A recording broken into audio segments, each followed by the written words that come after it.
Good morning, brothers and sisters. Muli, ako'y maghahatid sa inyo ng mabuting balita ng Panginoong Yesus.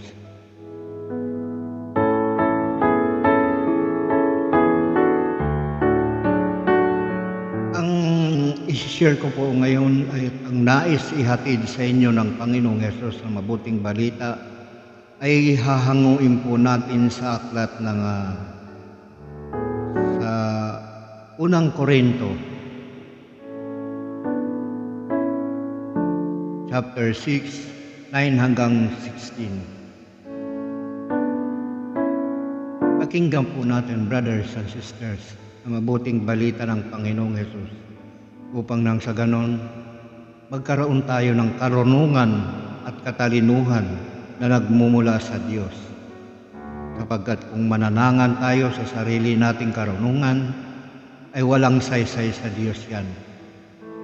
Kung magpapahayag tayo ng sarili nating karunungan, ay walang kabuluhan sa Diyos, sapagkat ang karunungan at ang katalinuhan ng sanlibutan ay kamangmangan sa Diyos. So pakinggan po natin, brothers and sisters. Ang sabi po dito sa sulat ni Pablo sa mga taga-Korinto, sa mga napapahamak ang aral tungkol sa pagkamatay ni Kristo sa krus ay kahangalan. Ngunit sa atin na mga iniligtas, ito'y kapangyarihan ng Diyos, sapagkat nasusulat, sisirain ko ang karunungan ng marurunong at pawawalang kabuluhan ang katalinuhan ng matatalino.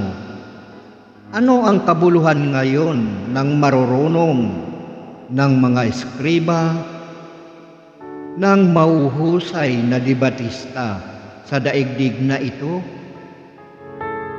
Pinakilala ng Diyos na ang karunungan ng sanlibutan ito ay kamangmangan, sapagkat ayon sa karunungan ng Diyos, hindi niya itinulot na siya'y makilala ng tao sa pamagitan ng karunungan ng sanlibutan ito. Sa halip, minarapat niyang ang mga nananalig sa kanya'y iligtas sa pamagitan ng mabuting balita na aming ipinangangaral. Ngunit ipinalagay naman ng sanlibutan na isang kahangalan. Ang mga Hudyo'y humihingi ng kababalaghan bilang katunayan. Karunungan naman ang hinahanap ng mga Grego.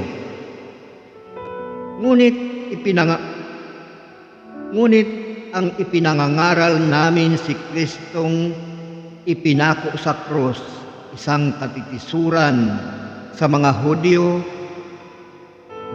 at kahangalan para sa mga Hintil. Subalit sa mga tinawag ng Diyos, maging Hudyo at Grego, si Kristo ang karunungan, ang kapangyarihan at karunungan ng Diyos, sapagkat ang inakala nilang kahangalan ng Diyos ay karunungan higit kaysa lahat ng karunungan ng tao.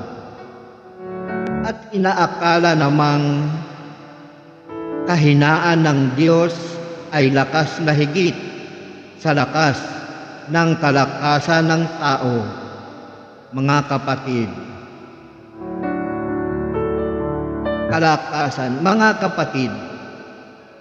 alalahanin ninyo ang inyong kalagayan ng kayo'y tawagin ng Diyos. Iilan lamang sa inyo ang sa paningin ng sanlibutan ay marunong.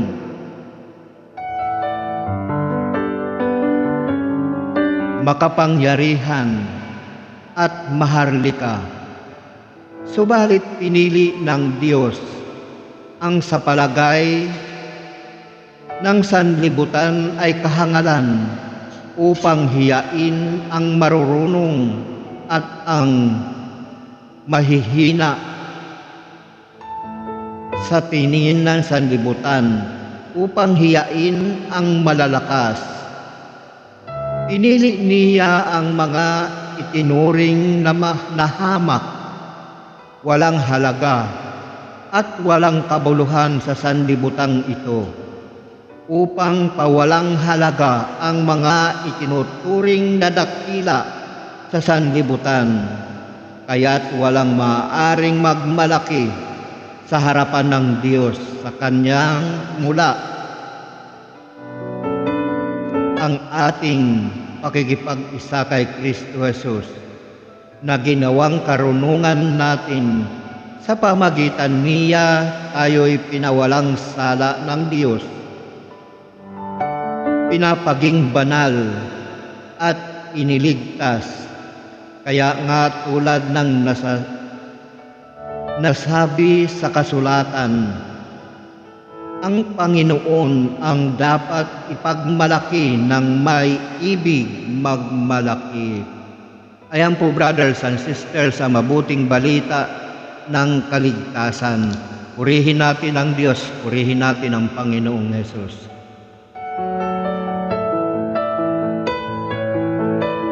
So, bibigyan ko lamang, brothers and sisters, ng kaunting background. Ang Ebanghelyong ito na tinunghayan natin, ito po ay sinulat ni Apostol San Pablo para sa mga taga-Korinto, sapagkat si Apostol San Pablo ay nagtayo ng iglesia ng Diyos, ng iglesia sa bayan, sa lugar ng Korinto. At sa pamagitan ng sulat niyang ito, ay nais ipaalam ni Pablo at ng Diyos at ng Panginoong Hesus sa mga tao, sa mga sa sanlibutan, sa mga tao sa sanlibutan, na huwag tayong manangan ng sarili nating karunungan. Bagkus, hanapin natin ang karunungan na nagmumula sa Diyos, ang karunungan na nagbibigay ng buhay, ang karunungan na nagpapalaya sa atin sa ating mga kasalanan, karunungan at katalinuhan na nagmumula sa Diyos. Sapagkat kung mananangan tayo sa sarili nating karunungan, brothers and sisters, ay wala po tayong matatamong gantimpala mula sa Diyos. Kaya po ganito ang sulat ni Apostol San Pablo, sapagkat ito po ay doon mismo sa iglesia na kanyang itinatag doon sa bayan ng Korinto. So sa mabuting balitang ito, nais din, ganun din po, nais ng Panginoong Hesus na ipaalala sa atin sa kapanahunan ngayon, sa pamagitan ng mabuting balitang ito, ng Ebanghelyong ito na ating tinunghayan, ay mapanuto tayo na huwag tayong mag-assume or huwag tayong magmalaki na tayo'y marunong o matalino, sapagkat ang pinangahawakan natin, brothers and sisters, ay karunungan ng sanlibutan. Yan po ay hindi kalugod-lugod sa Diyos, sapagkat ang karunungan ng sanlibutan ay pangsariling kapakanan lamang yan, sariling isip, kathang isip, haka-haka. Ayan po ang karunungan ng sanlibutan. Ngunit ang karunungan ng Diyos ay nagbibigay buhay at nagliligtas sa mga kasalanan at naglalayo sa atin sa paggawa ng mga kasalanan at nagtutuwid sa atin ng buhay. Hindi po ito katulad ng karunungan ng sanlibutan. Ang karunungan ng sanlibutan ay itutulak pa tayo sa kasamaan. Ngunit ang karunungan at katalinuhan ng Diyos ay ilalayo tayo sa kasamaan. Ganyan po ang pagkakaiba niyan. So, paano nga ba natin malalaman, brothers and sisters, kung ang pinangahawakan natin ay karunungan ng Diyos or karunungan ng dyablo? Baka mamaya ina-assume natin na karunungan na ng Diyos ang nasa sa atin. Yun pala nagmula sa dyablo. So tunghayan po natin sa aklat ng ni Santiago, chapter 3, verse 13 hanggang 18, upang nang sa ganon ay malaman po natin kung ano ang karunungan na taglay natin at kung ano yung dapat nating gawin. Tunghayan po natin sa Santiago, aklat ni Santiago.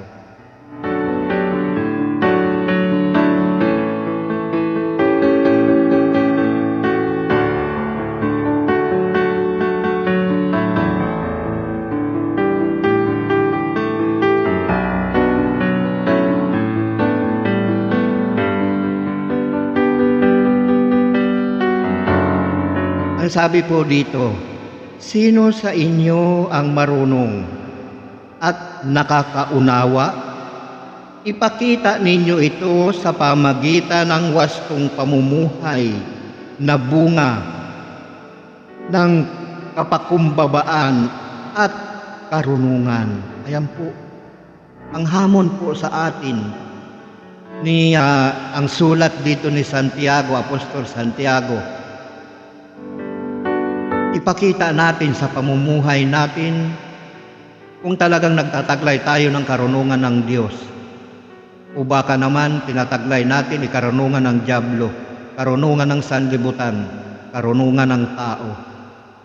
Hindi po yan karugod-lugod sa Diyos.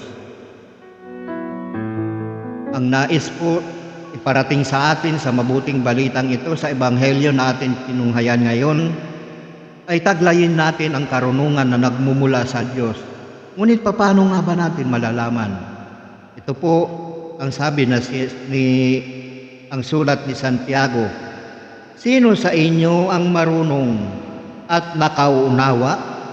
Ipakita ninyo ito sa pamagitan ng wastong pamumuhay na bunga ng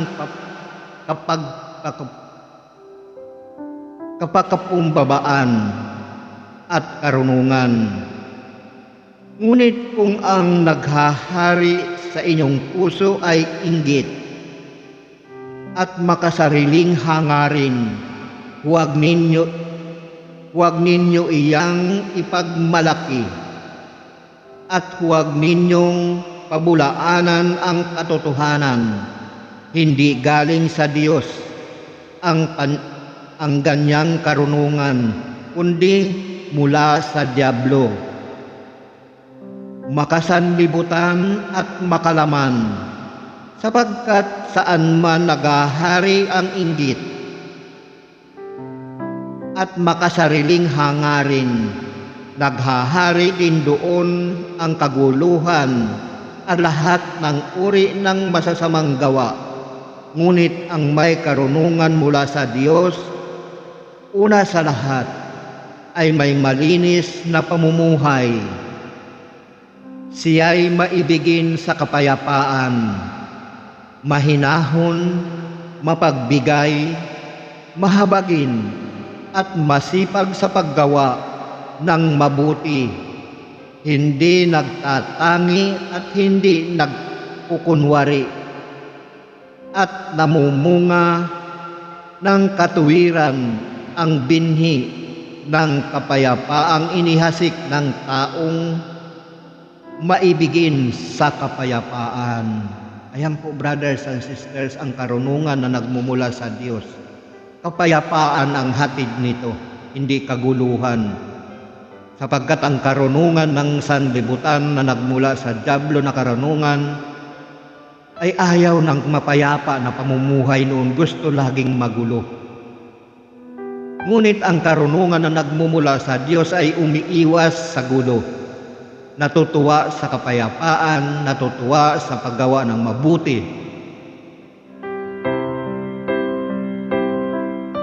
Diyan po natin malalaman kung ang tangan natin ay karunungan na nagmula sa Diyos. Sapagkat ang karunungan ng Diyos ay iiwas tayo sa magulong pamumuhay. Iiwas tayo sa pagsisinungaling. Iiwas tayo sa pagkukunwari. Iiwas tayo sa pagbabalat kayo. Ayan po ang karunungan ng Diyos.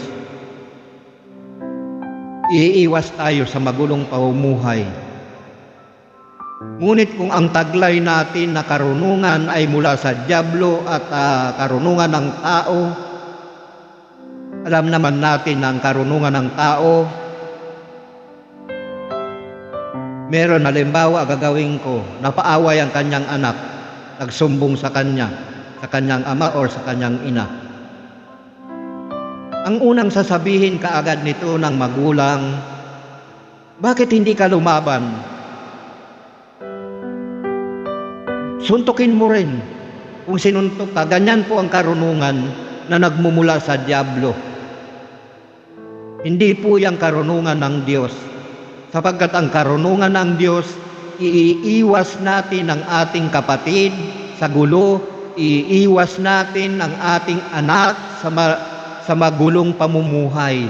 Hindi itutulak natin. Tayo ang inaasahan ng ating anak. Tayo ang inaasahan ng ating kapatid. Ngunit kung ito'y itutulak natin sa paggawa ng masama, anong karunungan ang hawak natin? Yan po ay karunungan ng dyablo, katalinuhan ng dyablo, na hawak ng sanlibutan, hawak ng tao na sanlibutan.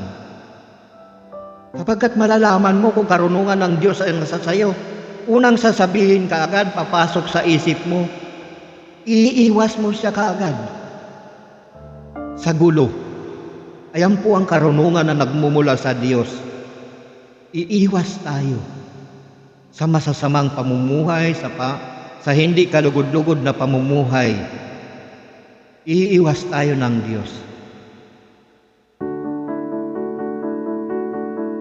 Sapagkat ayaw ng Diyos na mapapahamak ang kanyang mga anak.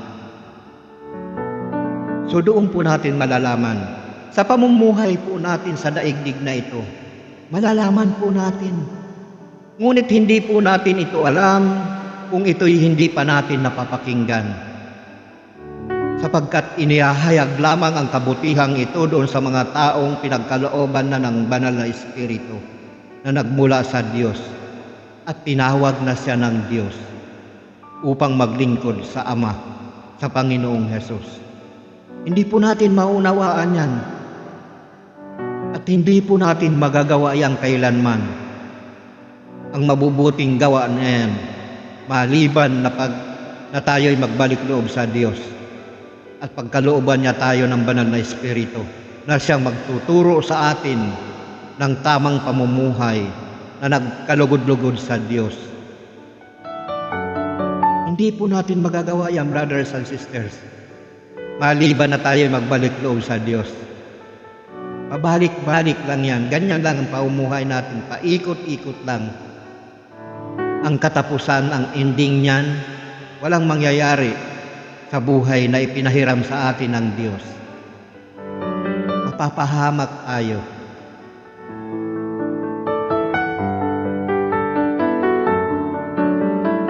So huwag tayong manangan sa sarili nating karunungan.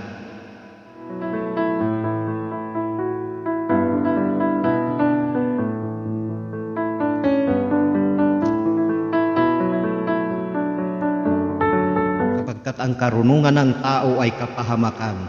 Hindi lang po natin alam sapagkat napakahaba na ng nilakbay natin. Nalunod na tayo doon sa mga gawang makasanlibutan. Ngunit malalaman ninyo yan, brothers and sisters. Halimbawa, kayo'y tinawag na ng Diyos at kayo'y naglilingkod na sa Diyos. Malalaman ninyo yan sapagkat ipapaalam sa inyo ng Diyos ang pamumuhay na matuwid, ang pamumuhay na kaaya-aya at kalugod-lugod sa Kanya. Sa pamagitan ng Panginoong Hesus. Malalaman natin yan sapagkat uutusan ng Panginoong Hesus ang banal na Espiritu ang siyang mangungusap sa atin at mangunguna at magsasabi kung ano ang dapat nating gawin. Kaya malalaman natin yan, brothers and sisters. Sapagkat ayan po ang lihim ng Diyos na hindi inihayag sa tao, kung hindi doon sa mga taong nananalig at nananampalataya sa Kanya upang maligtas. Yan po ang karunungan ng Diyos na lihim na natago sa tao, upang nang sa ganon hanapin natin ang karunungan na nagmumula sa Diyos.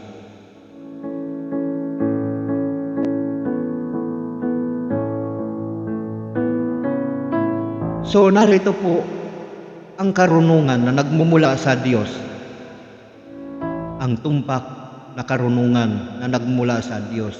Sa pamagitan ng banal na Espiritu, nalalaman natin ang katotohanan. Nalalaman natin kung ano yung mga dapat nating gawin. Nalalaman natin ang karunungan na nagmula sa Diyos. Sapagkat ganyan din ako, brothers and sisters. Noong panahon ako'y nasa sanlibutan pa, ganyan din ako eh. Walang halaga sa akin ang salita ng Diyos. Pinapakinggan ko, pagkatapos wala nang tumitimo sa aking puso't isipan. Parang pumasok sa kabilang tenga, lumabas sa kabilang tenga.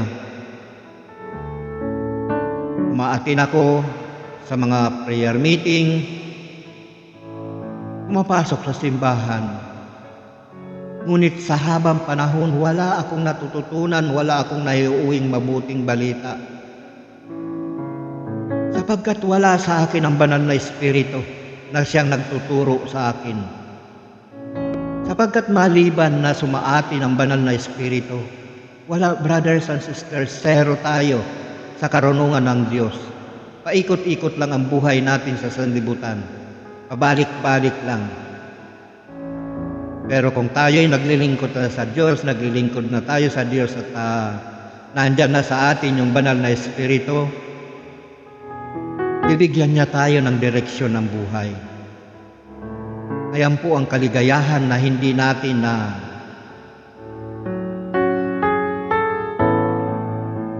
talagang walang makakapantay.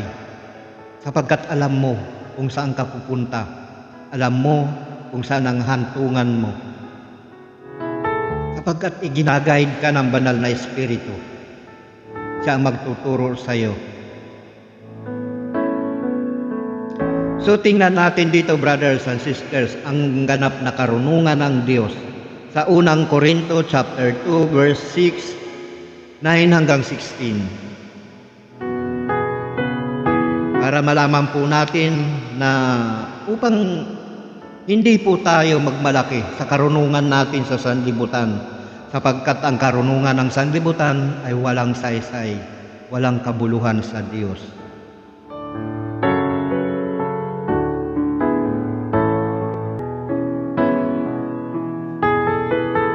Ito po ang karunungan ng Diyos. Ngunit sa mga may sapat na gulang sa pananampalatayang espiritual, karunungan ang ipinangangaral namin, subalit hindi karunungan ng sanlibutan ito, unang mga tagapamahala sa ngayon, na nakatakdang malipol. Ganito ang sinasabi ng kasulatan. Hindi pa nakikita ng mata, ni naririnig ng tenga, hindi pa rin sumasagi sa isip ng tao ang inihanda ng Diyos sa mga umiibig sa Kanya. Ayan po. So, maliban na tayo'y umibig sa Diyos, maliban na tayo'y magbalik loob sa Kanya, ay wala, zero balance po tayo. Ang karunungan na taglay natin, ayan po ay karunungan ng sanlibutan, karunungan ng tao. Kaya kung mapapansin natin, madalas ang mga narinig natin sa usapan, baka ganito, baka ganon, puro baka, puro haka-haka. Ayan ang sabi ng Panginoong Hesus, naghaka-haka kayo sapagkat wala kayong nalalaman Mararanasan natin yan kapag kausap natin, kapag hindi alam, makapagkwento lang, baka ganito, ay baka ganon. Puro baka, puro haka-haka. Ayan po ang karunungan ng sanlibutan. Puro haka-haka. Unlike yung karunungan ng nagmula sa Diyos, direct to the point.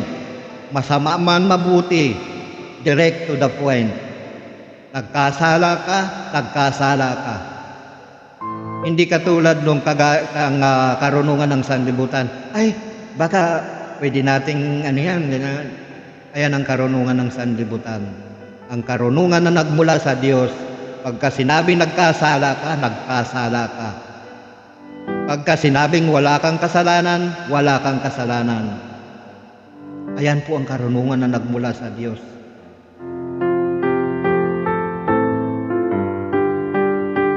Direct to the point. Ang karunungan ng sanlibutan may paliko-liko pa sigsag pa gusto makalusot Ayan po. So malalaman po natin sa magandang balitang ito, malalaman natin ang tunay na katotohanan, ang karunungan at katalinuhan na nagmumula sa Diyos.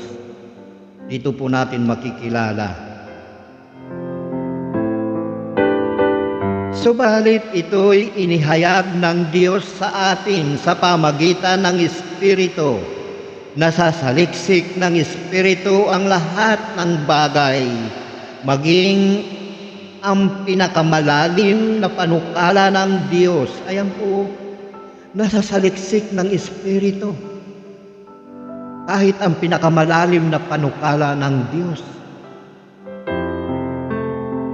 Kaya nga maliban na sumaatin ang banal na Espiritu ng Diyos, ay hindi natin, brothers and sisters, matututunan ang karunungan at katalinuhan ng Diyos. Sapagkat ang nanatili sa atin, karunungan ng sanlibutan ay mga haka-haka. Ayan yan. Baka ganito, baka ganyan, baka ganun. Puro baka. Hindi na napunta sa kalabaw, baka na lang. Ayan po ang karunungan, brothers and sisters. Hindi ko po kayo hinahamak, bagkus itinutuwid tayo ng mabuting balitang ito. Itinutuwid tayo sa ating mga likong pamumuhay, sa ating mga likong paniniwala, sa ating mga likong karunungan, na akala natin ito'y kalugod-lugod sa Diyos. Meron nga dyan ito asarin natin to, madaling maasar ito Ganyan ang karunungan ng sanlibutan, brothers and sisters. Instead na sabihin mo na, hayaan mo na, baka magalit pa yan huwag mo nang pansinin, ay hindi asarin natin, kasi madaling maasar ito Ayan, brothers and sisters, yan po yung karunungan ng dyablo. Itutulak tayo sa kapahamakan. Kapag tuwang-tuwang dyablo dyan may kasama na ako na naman na matatalian ng paa, mahuhulog sa bangin ng kalaliman. Akin lang yun Pero ganon talaga, brothers and sisters. In realidad, kung malalaman lang po ninyo, inilalayo sa kapahamakan ang ating kapatid. Yan po yung karunungan ng Diyos na dapat nating malaman, na dapat nating ibinabahagi sa ating mga kapatid. Hindi yung ipapahamak natin dahil sa pangsarili nating kapakanan. Akala natin ligtas na tayo dyan.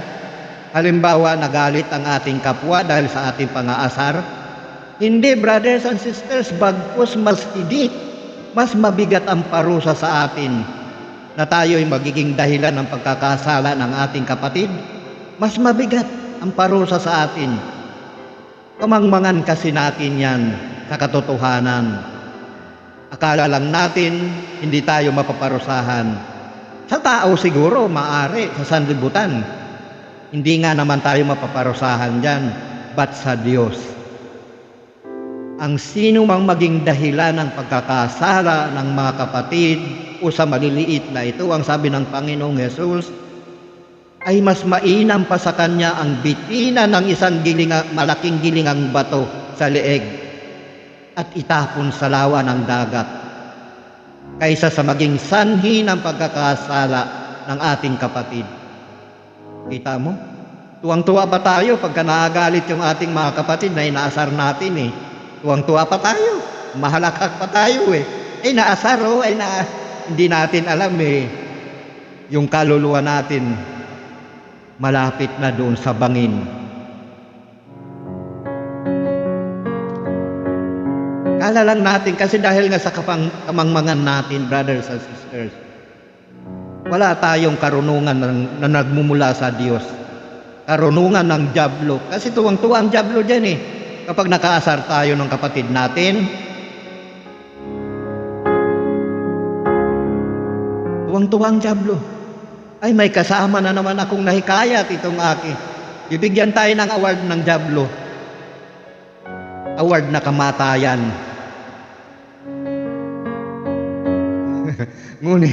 Ngunit ang kabutihan, brothers and sisters, ang magbibigay sa atin ng award ay ang Diyos, ang buhay na walang hanggan, ang ibibigay sa ating reward ng Diyos sa mga taong matuwid at gumagawa ng mabuti sa kapwa. Buhay na walang hanggan. Ngunit kung tayo magiging dahilan ng pagkakasala ng ating kapatid, reward ng dyablo ang ibibigay sa atin, kamatayan na walang hanggan.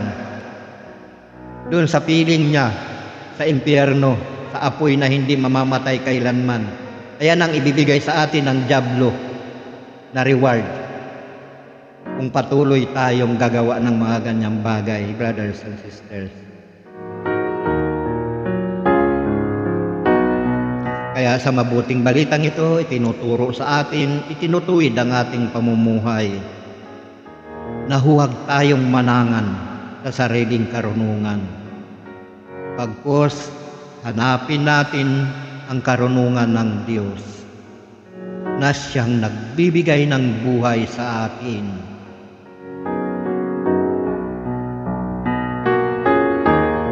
Ayan po, napakalinaw po ng Ibanghelyong ating tinutunghayan ngayon. So dapat purihin natin ang Diyos. Purihin ang Panginoong Hesus. Subalit ito'y inihayag ng Diyos sa atin sa pamagitan ng Espiritu. Nasasaliksik ng Espiritu ang lahat ng bagay, maging ang pinakamalalim na panukala ng Diyos.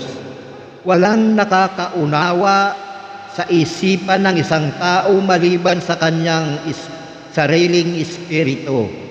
Ayan po. Gayon din naman, walang nakakaalam sa mga iniisip ng Diyos maliban sa espiritu ng Diyos. Hindi ang espiritu ng sanlibutan, kundi ang Espiritu ng Diyos ang tinanggap natin upang ating maunawaan ang mga kaloob niya sa atin. Ayan po. Kapag nasa atin na ang banal na Espiritu Santo, ang Espiritu ng Diyos, mauunawaan natin ang salita ng Diyos. Mauunawaan natin ang mga kaloob ng Diyos, ang kaloob ng banal na Espiritu. Sapagkat sa pamagitan ng banal na Espiritu na ipinagkaloob sa atin ng Diyos sa pamagitan ng Panginoong Hesus, na ibinigay sa atin ng Panginoong Hesus, mauunawaan natin ang mga bagay na nagmula sa Diyos. Sapagkat Espiritu ng Diyos yun. Siya lang ang nakakaunawa ng pag-iisip ng Diyos. Maliban na sumaatin yan, brothers and sisters, na Espiritu ng Diyos, ay hindi po natin mauunawaan ang salita ng Diyos. Kaya tingnan mo, ang mga eskriba at mga pariseyo, hinahanapan ng Panginoong Hesus ng tanda, mga himala, Samantalang Diyos na ang kaharap nila, nakikiusap sa kanila. So malinaw po na maliban na sumaatin ang Espiritu ng Diyos, ay hindi natin maunawaan ang salita ng Diyos.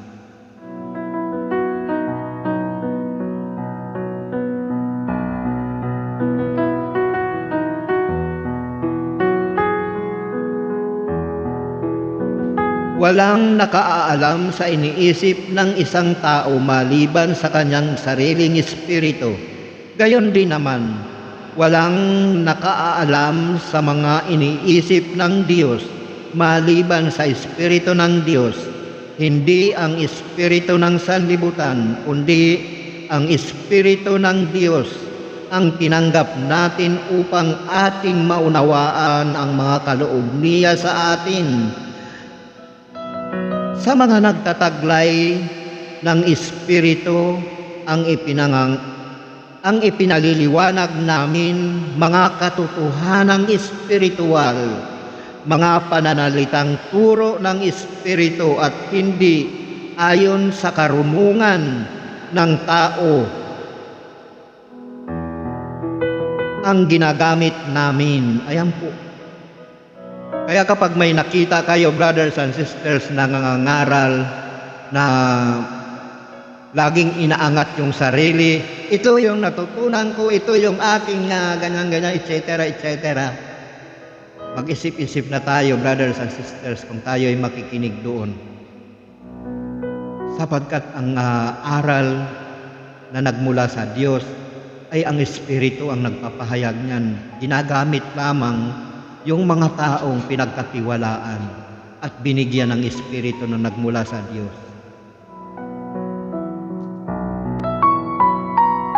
Ayan po, napakalinaw. Sa mga nagtataglay ng Espiritu, ang ipinaliliwanag namin mga katotohanang espiritual, mga pananalitang turo ng Espiritu, at hindi ayon sa karunungan ng tao ang ginagamit namin. Sapagkat ang taong di nagtataglay ng Espiritu ay ayaw tumanggap ng mga kaloob mula sa Espiritu ng Diyos, para sa kanila kahangalan ang mga iyon at di nila maunawaan, sapagkat ang mga bagay na espiritual ay mauunawaan lamang sa paraang espiritual. Ayan po. Mauunawaan lamang ang mga bagay espiritual sa paraan ng espiritu rin na nagmula sa Diyos. Naunawaan ng taong nagtataglay ng espiritu ang kahalagahan ng bawat bagay, ngunit ang nasasaad sa kasulatan bagay, ngunit walang nakakaunawa sa kanya. Ganito ang nasasaad sa kasulatan: sino ang makaaalam ng pag-iisip ng Panginoon? Sino ang makapagpapayo sa Kanya? Ngunit ang pag-iisip ni Kristo'y taglay natin. Taglay natin, brothers and sisters, kung tayo'y pinagkalooban na ng Espiritu ng Diyos. Taglay po natin yan, sapagkat yan po ang magsasalita sa atin. Yan po yung magpapahayag sa atin kung ano yung mga dapat nating gawin. Tingnan nyo ba, ikikwento ko lamang po, tingnan natin yung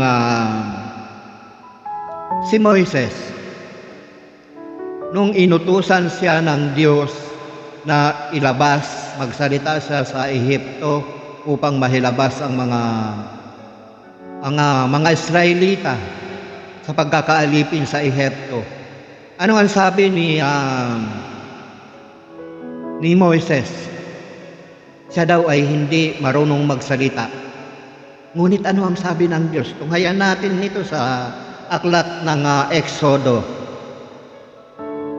chapter 4, 10 hanggang 16. Kung paano upang maniwala kayo na ang nagtataglay ng Espiritu na nagmumula sa Diyos ay nakakaunawa ng mga bagay na nagmula sa Diyos. Tingnan natin ang sabi ni Moises. Sinabi ni Moises, Panginoon, sa mulat mula pa'y hindi po ako mahusay magsalita katulad ko. Hindi mahusay magsalita, wala rin akong alam nito.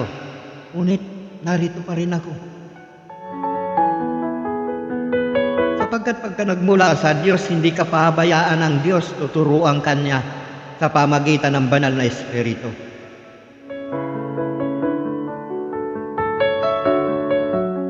Sabi niya, hindi po ako mahusay magsalita, makapal po ang aking dila.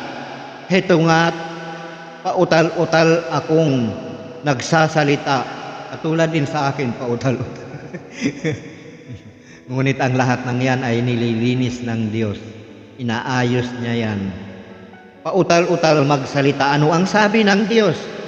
Sinabi ni Yahweh, sino ba ang gumawa ng bibig ng tao? Sino ang may kapangyarihan para maging bingi o pipi ang isang tao? At sino rin ba ang nagbibigay ng paningin at may kapangyarihang bumulag? Hindi ba akong si Yahweh? O tingnan, sa Kanya ang lahat eh. Kaya kung mananahangan tayo ng pangsarili nating karunungan, wala tayong mararating. May marating man tayo, maaring pahintulutan ng Diyos yan, na may marating tayo, ngunit in the end of the day, kapahamakan ang ating tutunguhin. May mga nakakilala na ako dyan, may alam na ako,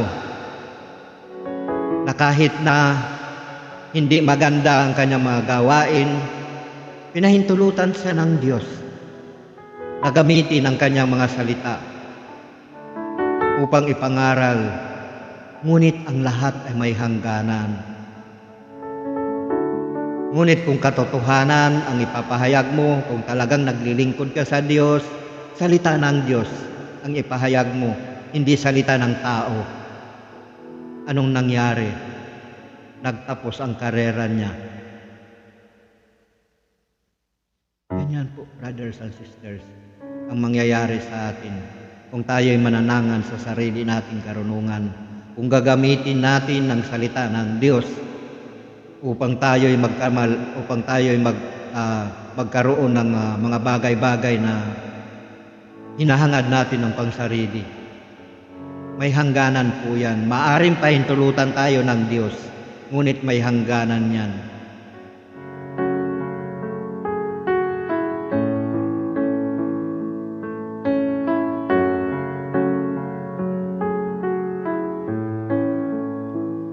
Kaya nga lumakad ka na, sabi ng Diyos, kaya nga lumakad ka na, tutulungan kita sa pagsasalita. Ayan po ang Diyos mismo ang nagbigay ng garantiya kay Moises. Kaya nga lumakad ka na, tutulungan kita sa pagsasalita at ituturo ko sa iyo ang iyong sasabihin. Hindi ang tao ang magtuturo ng sasabihin, kung hindi ang Diyos. For your information, brothers and sisters, kaya huwag tayong makikinig kapag sinabi nilang galing sa akin ang turong ito. Ang Diyos ang magtuturo sa atin sa pamagitan ng Panginoong Hesus at sa banal na Espiritu na susuguin ng Panginoong Hesus. Susuguin ng Diyos sa pangalan ng Panginoong Hesus, nasa sa atin tayo'y makapagsasalita at makapagpapahayag ng salita ng Diyos. Malibang sumaatin ang banal na Espiritong yan, ang pagpapahayag natin ay pangsariling kapakanan. Sarili natin ng ating inaangat, hindi ang Diyos, hindi ang Panginoong Hesus. Kaya po ang Diyos ang magtuturo sa atin, hindi ang tao. Napakalinaw po.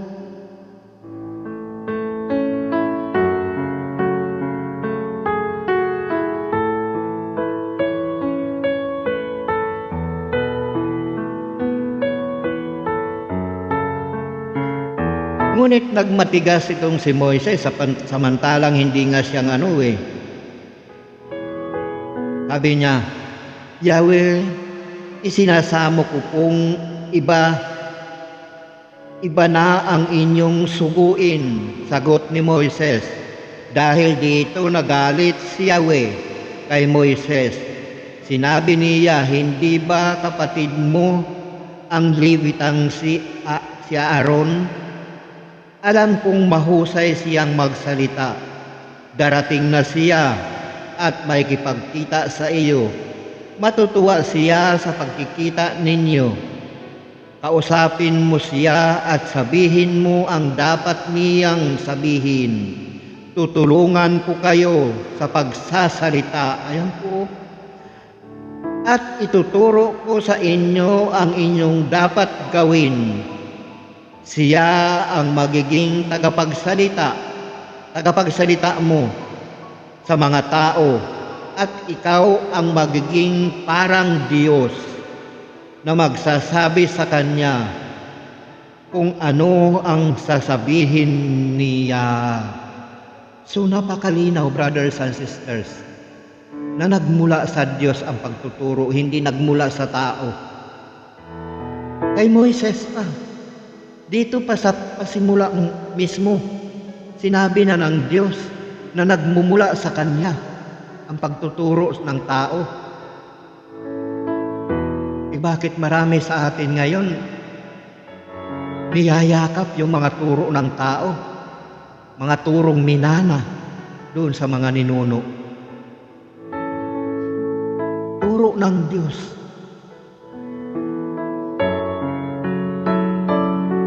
Pag nilay-nilayan natin, brothers and sisters, ang nangyayari sa buhay natin, ito nga ba ay nagmula sa Diyos na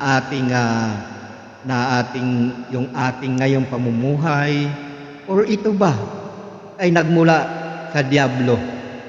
O baka naman nililinlang lang tayo ng Diablo.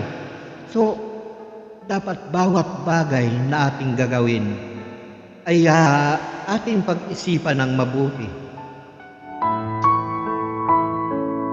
Huwag basta-basta nagagawa ng mga bagay na hindi natin isasangguni sa Diyos, sapagkat papahamak tayo. Ngunit kung ito isasangguni natin, brothers and sisters, itutumpak tayo ng Diyos. Ang katotohanan ang sasabihin ng Diyos sa atin. At yan din ang ituturo natin sa ating mga kapatid. Ang katotohanan. Ano ba ang katotohanan? Ang salita ng Diyos. Ang salita ng Diyos, ang katotohanan at ang buhay na siyang ipinangaral ng Panginoong Hesus nung siya sinugo ng Ama. Kahit ang Panginoong Hesus nung nangangaral siya, kasama niya ang Ama. Kaya nga nung inuusig siya ng mga eskriba, sabi niya, nung sinabi niya na siya ang ilaw ng sanlibutan, sabi ng mga tao, nagpapatutuo siya ng sarili niya. Ano ang sabi ng Panginoong Hesus? Hindi ako nagpapatutuo ng sarili ko kung hindi nagmula sa Ama, sapagkat kasama ko ika ang Ama. Ganyan din po yan, brothers and sisters. Ganon din ang nangyari kay Moises. Ang Diyos ang nagsasalita sa pamagitan ni Moises o ni Aaron, kapag tinanggihan nga ni Moises. Kaya nagalit ang Diyos kay Moises dahil sa pagtanggi niya na magsalita siya ng salita ng Diyos sa mga Israelita. Kaya kapag tayo'y tinawag na magsalita o ihayag natin ang katotohanan ng salita ng Diyos, tanggapin natin ang buong puso, buong isip, buong kaluluwa at buong lakas. At gagabayan tayo ng Diyos. Ganyan po, brothers and sisters, matuto na tayo sa katotohanan.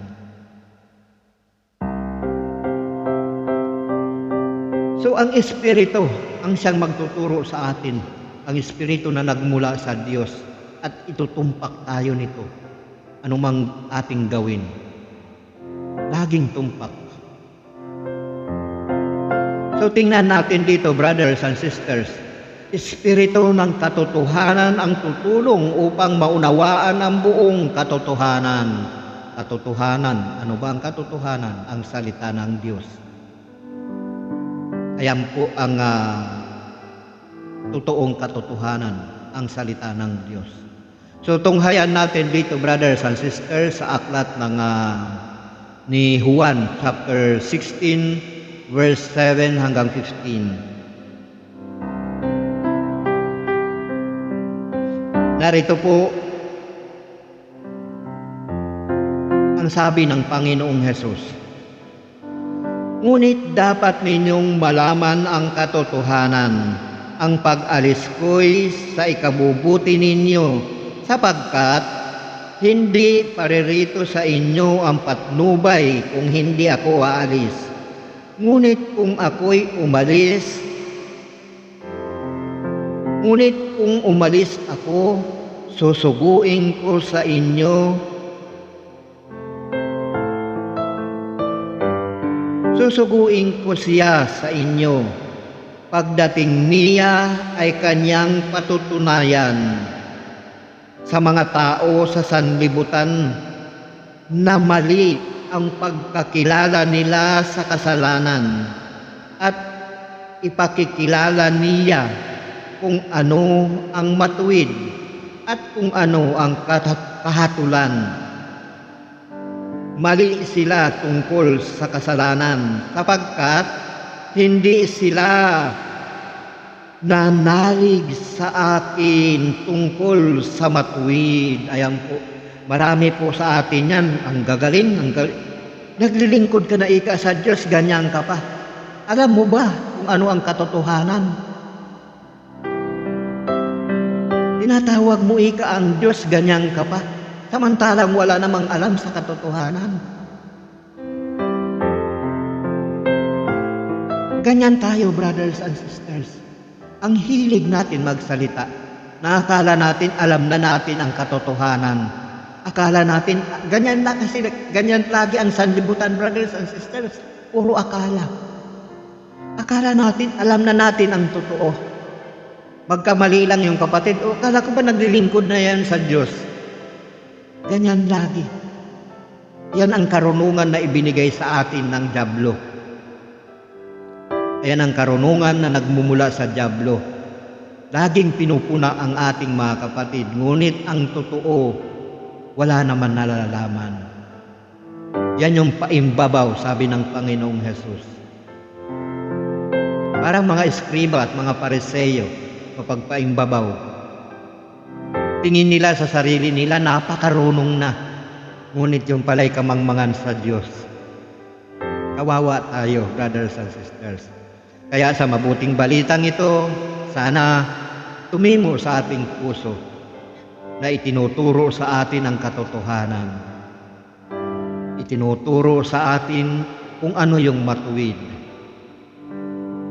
Itinuturo sa atin kung ano yung karunungan na nagmumula sa Diyos, kung ano ang karunungan ng dyablo. So itinuturo sa atin sa pamagitan ng Ebanghelyong ito. Kaya i-grab na natin, brothers and sisters, ilagay na natin sa ating puso. Nang sa ganun ay makita sa ating pamumuhay.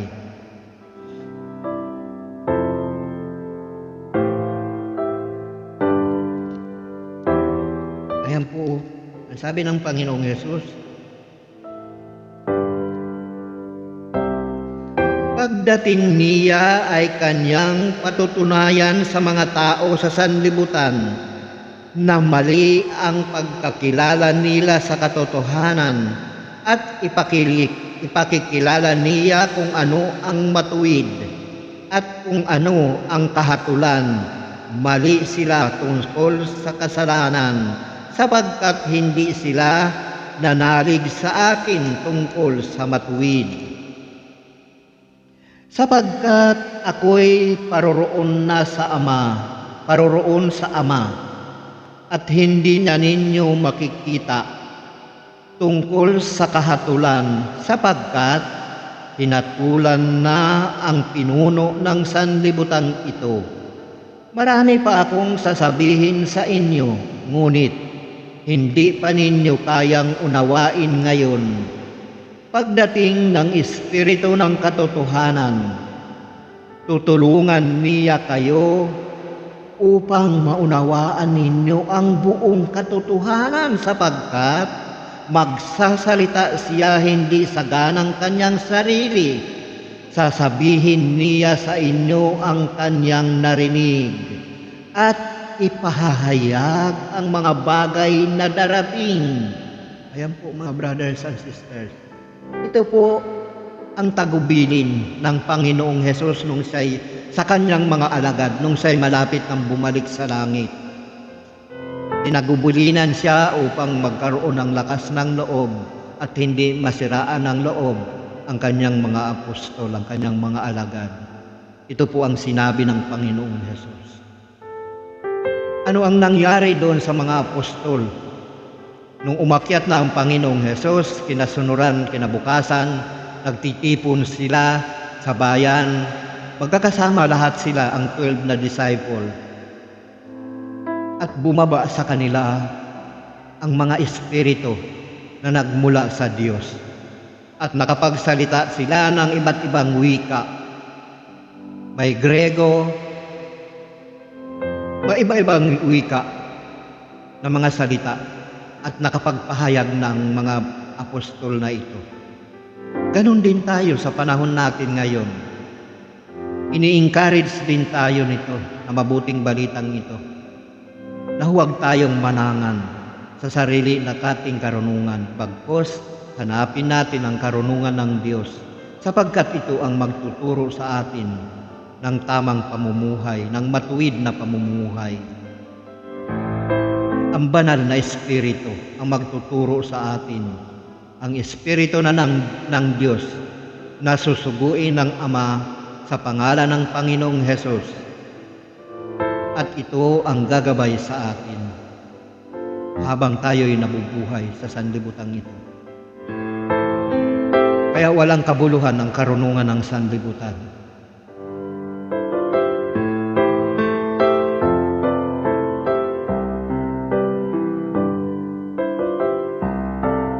Ayan po ang sabi niya,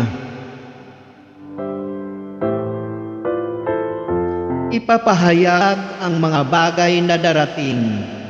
Pararangalan niya ako sapagkat sa akin magmumula ang ipahahayag niya sa inyo. Ang lahat ng sa Ama ay akin. Kaya ko sinabing sa akin magmumula ang ipahayag niya sa inyo. Ayan po. Pararangalan ng banal na Espiritu ang Panginoong Hesus. Kaya sa pamagitan natin, ganyan din po ako. Ang Panginoong Hesus ay aking pinararangalan. Sa pamagitan ng mabuting balitang ito, ay itinataas ko ang kanyang pangalan, ang pangalan ng Diyos na makapangyarihan sa lahat. Sapagkat mula nung ako'y tawagin ng Diyos, wala na akong ibang itataas na pangalan kung hindi ang pangalan ng Diyos, Ama at ng Anak at ng Espiritu na siyang sumasa akin, ang siyang magpapahayag. So hanggang sa muli, brothers and sisters, alalahanin natin lagi ang karunungan at katalinuhan na nagmumula sa Diyos ay ating yakapin, sapagkat ito ang magdadala sa atin sa buhay na walang hanggan, sa piling ng Panginoong Hesus. Yan po ang pakaisipin natin, brothers and sisters, upang hindi nating isipin na walang saysay ang ating paglilingkod sa Diyos, upang bigyan tayo ng lakas ng loob, kapawang katotohanan ang sinasabi ng Ebanghelyo. So hanggang sa muli, brothers and sisters, samot dalangin ko na ngan kayo ng mabuting balitang ito at mapanood po ninyo ang mabuting balitang ito ng ligtas at walang karamdaman at ligtas sa anumang karamdaman. In Jesus' name. Maraming salamat. Hanggang sa muli, brothers and sisters.